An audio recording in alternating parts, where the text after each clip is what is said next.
નમસ્કાર. આગળ ત્રીજા લેક્ચરની અંદર આપણે જીએમ વનસ્પતિના ઉપયોગો કયા કયા ક્ષેત્રમાં થાય છે અને એનાથી થતા જે ફાયદાઓ છે તેની આપણે ચર્ચા કરેલી હતી. ત્યાર પછીનો જે ટોપિક છે એના પછીનો પેરેગ્રાફ. તો કૃષિમાં બાયોટેકનોલોજીના કેટલાક અન્ય પ્રયોજનોની આપણે વાત કરવાની છે. એમાં ખાસ જે આપણે હવે સમજવાનું છે જીવાત પ્રતિકારક વનસ્પતિ. જીવાત પ્રતિકારક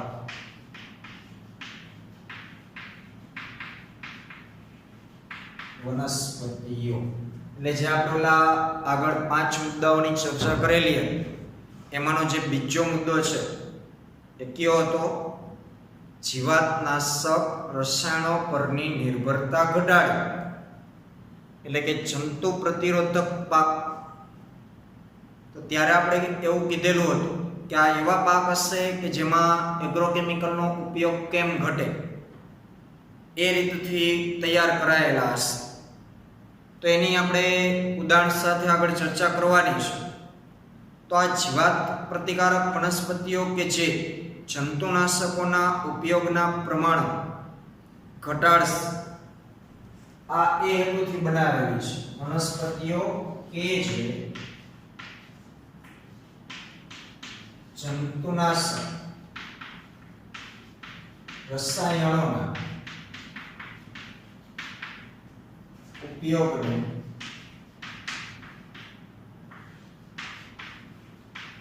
ઘટાડશે. આ એવી વનસ્પતિઓ હશે કે જેમાં દવાનો છંટકાવ ખૂબ જ ઓછો કરવો પડશે, જરૂર હોય એટલો જ.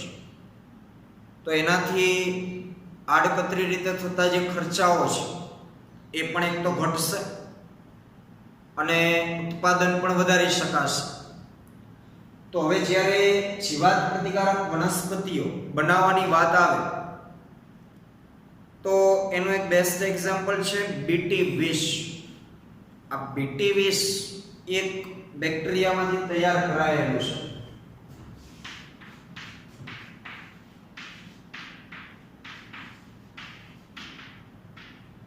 BT શબ્દ તો આપણે સાંભળ્યો જ છે, એની આપણે ચર્ચા કરવાની છે. તો આ BT20 છે એ બેસિલસ થુરેન્જીયસ નામના જે બેક્ટેરિયા છે, આખું નામ છે બેસિલસ થુરેન્જીએન્સિસ.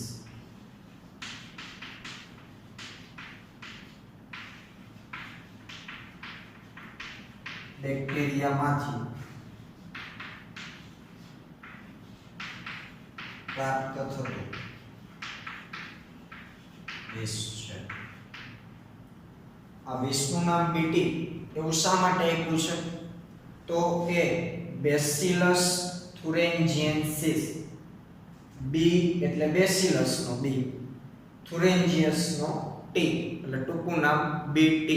તો આ જે બેક્ટેરિયા છે બેસિલસ થુરેન્જીએન્સિસ નામ, આ બેક્ટેરિયાની અંદર કુદરતી રીતે એક પ્રકારનું એવું વિષ ઝેર સર્જાય છે, એટલે કે એવું એક રસાયણ કે જેનાથી જંતુઓનો નાશ થઈ શકે છે. આપણા જે ટાર્ગેટ કીટકો હશે, જંતુઓ હશે, એનો આપણે નાશ કરી શકીએ છીએ. તો આ BT20ના ઉપયોગથી કે જે બેસિલસ થુરેન્જીએન્સિસ માંથી પ્રાપ્ત થાય છે, તો આ એક સિદ્ધાંતને ધ્યાનમાં રાખી અને આપણે એવી વનસ્પતિઓ બનાવશું કે જેની અંદર પણ આ વિષ સર્જે. તો એના માટે તમે કદાચ સમજી ગયા હશો કે આ બેસિલસ થુરેન્જીએન્સિસ ની અંદર જે જનીન આ BT20 ઉત્પન્ન કરવા માટે જવાબદાર છે એ જ જનીન આપણે વનસ્પતિઓની અંદર દાખલ કરાવવું પડશે. તો હવે વનસ્પતિઓની અંદર એ BT20 ઉત્પન્ન કરતા જનીન દાખલ કરાવવા માટે જે કંઈ પદ્ધતિ છે તો એ પ્રયોગશાળાની અંદર આ બીટી વિષકારક જનીનની બેક્ટેરિયામાંથી પ્રતિકૃતિઓ એટલે કે એની નકલ તૈયાર કરીને તેને વનસ્પતિઓમાં પ્રદર્શિત કરવામાં આવતી હોય છે. આ એક ટૂંકી વાત કરી. 11મા ચેપ્ટરમાં કઈ રીતે આ બધું થાય, એક સજીવમાંથી બીજા સજીવની અંદર જનીનો કઈ રીતે ટ્રાન્સફર કરવાના હોય એ આખો 11મા ચેપ્ટરમાં માહિતી છે, જે આપણે ભણશું ત્યારે આઈડિયા આવશે. તો પ્રયોગશાળાની અંદર આ જીવાત પ્રતિકારક વનસ્પતિઓ બનાવવા માટે સૌપ્રથમ તો આપણી પાસે બીટી વિષ ઉત્પન્ન કરતા જનીનોનો જથ્થો હોવો જોઈએ. તો આ જનીનો આપણે એ બેક્ટેરિયાઓની અંદર વધુમાં વધુ સંખ્યામાં બને એવા પ્રયત્નો કરવાના હોય છે, એટલે કે એનું સંવર્ધન કરવાનું હોય છે. તો આ બેસિલસ thuringiensis બેક્ટેરિયાઓ પ્રયોગશાળાની અંદર બહુ મોટા જથ્થામાં છે એ ઉછેર કરવામાં આવે અને પછી એમાંથી એ જનીન અલગ કરી અને કોઈ વાહકની મદદથી વનસ્પતિઓની અંદર દાખલ કરાવવામાં આવતું હોય છે, ખાસ તો વનસ્પતિના ભ્રૂણની અંદર, જેથી કરીને ભ્રૂણની અંદર એ જનીન કોષમાં જશે તો એ ભ્રૂણમાંથી જે આખી નવી વનસ્પતિ ઉગશે એના તમામ કોષોની અંદર એ જનીનો જઈ શકે સ્વયંજનનની પદ્ધતિથી. કારણ કે એક કોષનું વિભાજન થઈને બે કોષ બનશે તો એ બંને કોષની અંદર ઓલા જનીનના ટુકડાઓ પણ આવ્યા હશે, એની નકલો પણ આવી હશે, વળી 2 માં 4 બનશે. તો એમ કરતા કરતા આખી વનસ્પતિ જ્યારે સર્જાય તો એના દરેકે દરેક કોષની અંદર એ જનીનની હાજરી હોય છે, જેથી આવી વનસ્પતિઓમાં છે એ પ્રતિકાર માટે જંતુનાશકોની જરૂરિયાત રહેતી નથી. કારણ કે ઓલરેડી એની અંદર એવા જનીન છે કે જંતુનાશક ઉત્પન્ન કરે છે, એવા વિષ ઉત્પન્ન કરે છે. તો પછી એને ખાવાવાળું કોઈ પણ સજીવ હશે એના પેટની અંદર એ વિષ જવાનું જ છે, તો પછી એ મરી જ જશે. એને બહારથી આપણે કોઈ દવા છાંટીને મારવાની જરૂર રહેતી નથી. તો આવી જે વનસ્પતિઓ છે જીવાત પ્રતિકારક વનસ્પતિ, એવી વનસ્પતિઓમાં દવાનો છંટકાવ કરવાની જરૂર રહેતી નથી વધારે પડતો. કારણ કે આમે પાછી બધી વનસ્પતિઓમાં બધા પ્રકારના જીવાત પ્રતિકારક આપણે પ્રયોગો નહીં કરી શકતા, અને અમુક ટાર્ગેટ લક્ષ્ય જે કીટકો હશે એને મારવા માટે જે સક્ષમ હશે, પણ એટલું તો ઓછું થાય. ટૂંકમાં એટલો રસાયણોનો તો આપણે ઉપયોગ ઓછો કરીએ. આવી રીતે બાયોપેસ્ટિસાઇડનું નિર્માણ થાય, એટલે કે આ જે બીટી વિષ આપણે બનાવીએ વનસ્પતિની અંદર જનીનોની મદદથી, તો એ એક પ્રકારનું બીટી વિષ છે. શું થયું? બાયોપેસ્ટિસાઇડ.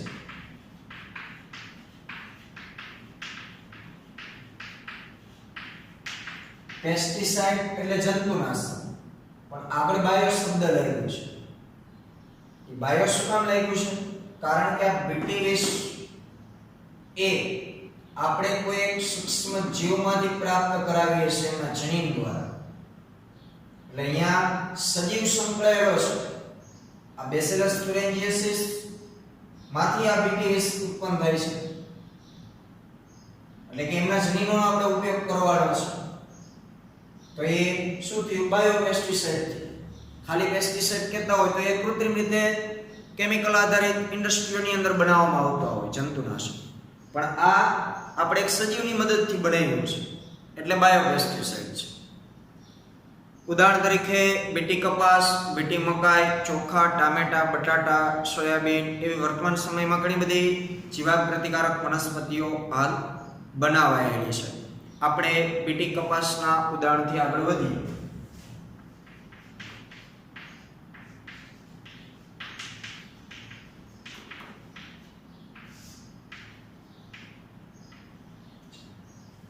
બીટી કપાસનું તમને એમાં એક્ઝામ્પલ આપ્યું છે, એના આધારે આપણે સમજીએ તો આ જે બેસિલસ thuringiensis જે બેક્ટેરિયાઓની અમુક જે જાતો છે એ એવા પ્રોટીનનું નિર્માણ કરે છે કે જે ચોક્કસ કીટકો જેવા કે લેપિડોપ્ટેરા,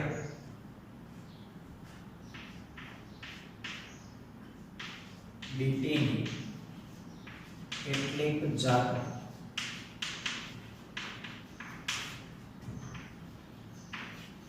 એવા પ્રોટીન નિર્માણ કરે છે કે જે કીટકોની અમુક જાતો જેવી કે લેપિડોપ્ટેરા,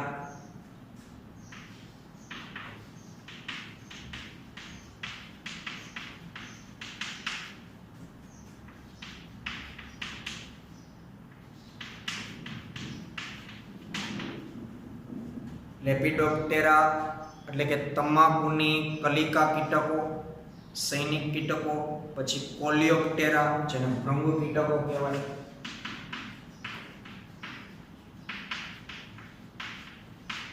આ જે લેપિડોપ્ટેરા કોલિયોપ્ટેરા જે છે એ બધા એક પ્રજાતિઓના વર્ગના નામ છે.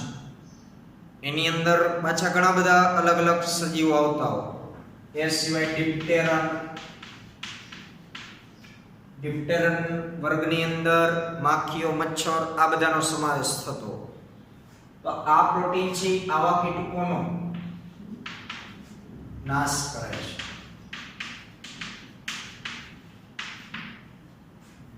આની અંદર ઓર્થોપ્ટેરા પણ આવે, બરાબર. એ ટૂંકમાં સંધિપાદ સમુદાયના લાગતા વળગતા જે કીટકો છે એ. તો લેપિડોપ્ટેરા, કોલિયોપ્ટેરા, ડિપ્ટેરન, ઓર્થોપ્ટેરા આવા બધા જે કીટકોની જાતો છે એનો નાશ આ બેસિલસ થુરિન્જિયન્સિસ દ્વારા ઉત્પન્ન થતું જે વિષ છે કે જે પ્રોટીન છે એનાથી આમનો નાશ થઈ જતો હોય છે. એટલે અહીં જે નામ આપ્યા છે એના પૂરતું આ સીમિત છે બીટી વિષ. આના સિવાયના અન્ય કોઈ સજીવોનો નાશ છે એ બીટી વિષ દ્વારા થતો નથી. બેસિલસ થુરિન્જિયન્સિસ પોતાની વૃદ્ધિની એક ચોક્કસ અવસ્થા દરમિયાન કેટલાક પ્રોટીન સ્ફટિકોનું નિર્માણ કરે છે. આપણે એક ચાર્ટ દ્વારા એને સમજશું. તો બેસિલસ થુરિન્જિયન્સિસ એક બેક્ટેરિયા છે, એટલે અતિશય સૂક્ષ્મ જીવ છે.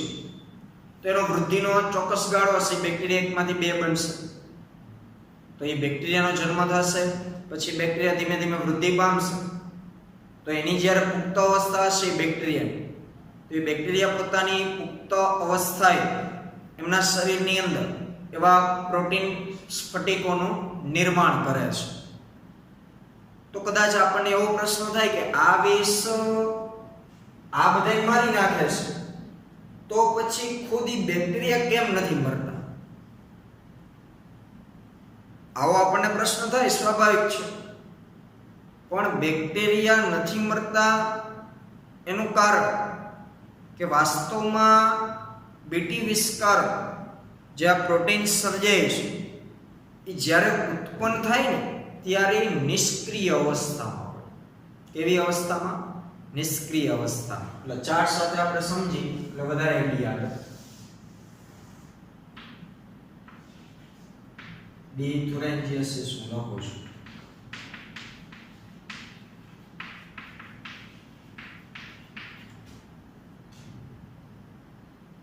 ની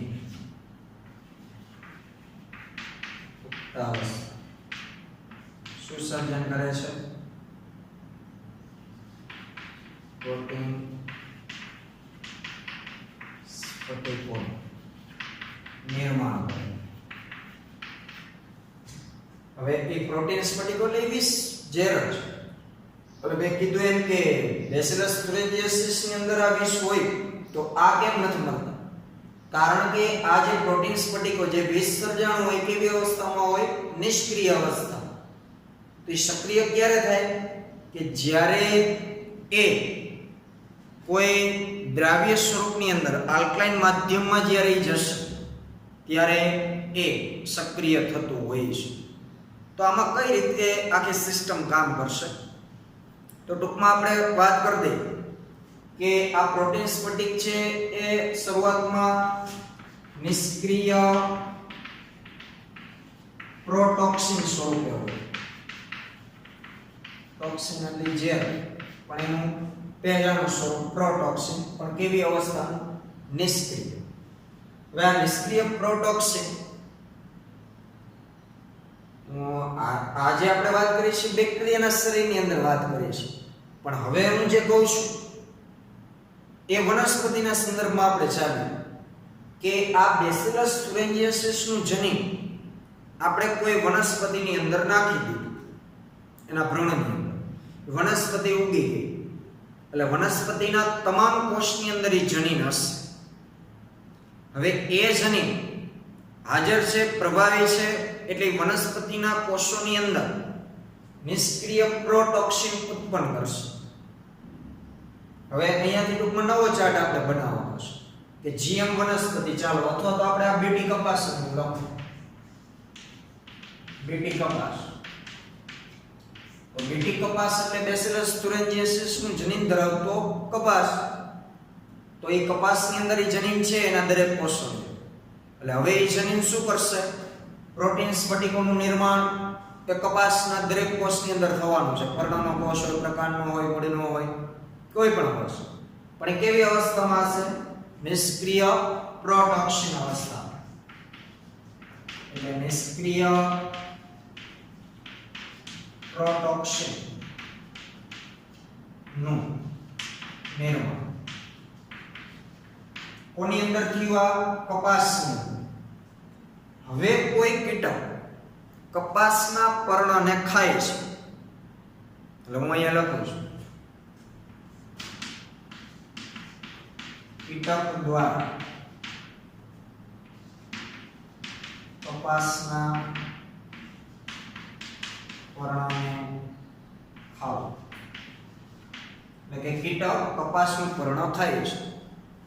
એટલે હવે કીટકના શરીરની અંદર કપાસના પર્ણનો કોઈ ભાગ ગયો, એટલે એમાં કોષ હશે, કોષની અંદર ઓલું જનીન હશે, એ જનીને નિષ્ક્રિય પ્રોટોક્સિન ઉત્પન્ન કર્યું હશે. તો એનો મતલબ એવો થયો ને કે કીટકના શરીરની અંદર શું દાખલ થયું? નિષ્ક્રિય પ્રોટોક્સિન. પરિણામ નિષ્ક્રિય પ્રોટોક્સિન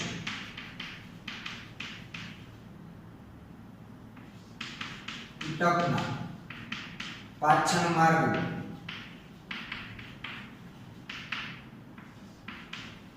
દાખલ થયું. પાચન માર્ગની અંદર નિષ્ક્રિય પ્રોટોક્સિન જશે કીટકના પાચન માર્ગની અંદર, એટલે કીટકના પાચન માર્ગની અંદર એટલે કે આંતરડાની અંદર આલ્કલાઇન pH ને કારણે કીટકના આંતરડાની અંદર આલ્કલાઇન માધ્યમ હશે. તો આલ્કલાઇન માધ્યમને કારણે આ નિષ્ક્રિય પ્રોટોક્સિન એ આલ્કલાઇન માધ્યમમાં દ્રાવ્ય થશે, અને દ્રાવ્ય થવાને કારણે એ સક્રિય સ્વરૂપમાં રૂપાંતરિત થશે. કીટકના આંતરડા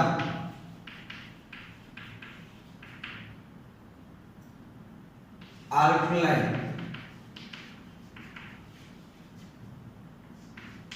pH ને કારણે નિષ્ક્રિય પ્રોટોક્સિન દ્રાવ્ય થવાથી સક્રિય સ્વરૂપમાં ફેરવાય. પહેલા નિષ્ક્રિય પ્રોટોક્સિન હતું, પણ હવે કીટકોના પાચન માર્ગની અંદર ખાસ આંતરડામાં એ જ્યારે પહોંચશે તો આંતરડાની અંદર કેવું માધ્યમ હોય છે? આલ્કલાઇન. અને આ નિષ્ક્રિય પ્રોટોક્સિન હંમેશા આલ્કલાઇન માધ્યમમાં જ સક્રિય થઈ શકે છે. તો હવે આલ્કલાઇન માધ્યમ મળશે એટલે નિષ્ક્રિય પ્રોટોક્સિન છે એ દ્રાવ્ય થવાથી શું થશે? સક્રિય સ્વરૂપમાં ફેરવાશે. અને આ હવે જ્યારે સક્રિય બનશે એટલે હવે ઝેર પોતાનું કામ કરશે. તો એ સક્રિય વિષ આંતરડાનું જે મધ્યાંત્ર હશે એ મધ્યાંત્રની સપાટી પરના જે અધિક્ષદીય કોષો હશે, જે ઉપર એ કોષો સાથે જોડાઈને તેમાં છિદ્રો ઉત્પન્ન કરશે. હવે હું અહીંયા ટૂંકમાં લખું છું મધ્યાંત્રમાં છિદ્રો ઉત્પન્ન કરે. પણ કેવી રીતના? તો એ આંતરડાના કોષોની જે ઉપરની ટૂંકમાં આંતરડાની દિવાલની જે સપાટી હશે અધિક્ષદીય સપાટી એના જે કોષો હશે એ કોષોની અંદર આ સક્રિય વિષ છે દાખલ થશે એટલે પરિણામે કોષોમાં છિદ્રો ઉત્પન્ન થશે એટલે એ મધ્યંતરની ટૂંકમાં સપાટીમાં જ કાણા કાણા થઈ જશે એવું થશે અને એની માત્રા વધશે એટલે કીટકનું મૃત્યુ થશે અહીં કીટક ખાશે એટલે તરત નથી થવાનું પણ પાચનની શરૂઆત થાય આવું બધું બને એટલે એમાં 2, 3, 4 કલાક નીકળી જતા હોય ખાશે તરત મરી જશે એવું નહીં બને પણ આ પ્રોસેસ થશે એટલે એનું મૃત્યુ થશે તો આ રીતે એ વનસ્પતિ જ પોતે એક એવી દવા ઉત્પન્ન કરે છે એવું થયું ને એક એવું જંતુનાશક ઉત્પન્ન કરે છે પણ એ ક્યારે શક્ય બન્યું કે જ્યારે આપણે બહારથી એની અંદર કોઈ એવા જનીનો દાખલ કર્યા તો આ બીટી કપાસ એક જનીન પરિવર્તિત જાત છે જેમાં આપણે કીટકોને મારવા માટે દવાનો છંટકાવ કરવાની જરૂર રહેશે નહીં કારણ કે ઓલરેડી એ પોતે જ એવા નિષ્ક્રિય પ્રોટેક્શનનું નિર્માણ કરે છે એની અંદર એવા જનીનો છે જે આપણે કૃત્રિમ રીતે દાખલ કરાવ્યા છે તો આ રીતનો આ એક વનસ્પતિનો છે ફાયદો થતો હોય છે અને છિદ્રો ઉત્પન્ન થશે એટલે પરિણામે કોષો છે એ બધા બ્લાસ્ટ થઈ જશે તૂટી જશે અને આખરે કીટકોનું મૃત્યુ થઈ જશે તો આ કેવી રીતના કામ થાય છે એ આપણે વાત કરી હજુ આગળ પણ બેસિલસ thuringiensis વિશે થોડીક આગળ આપણે ચર્ચા કરવાની છે જે નેક્સ્ટ લેક્ચરમાં જોશું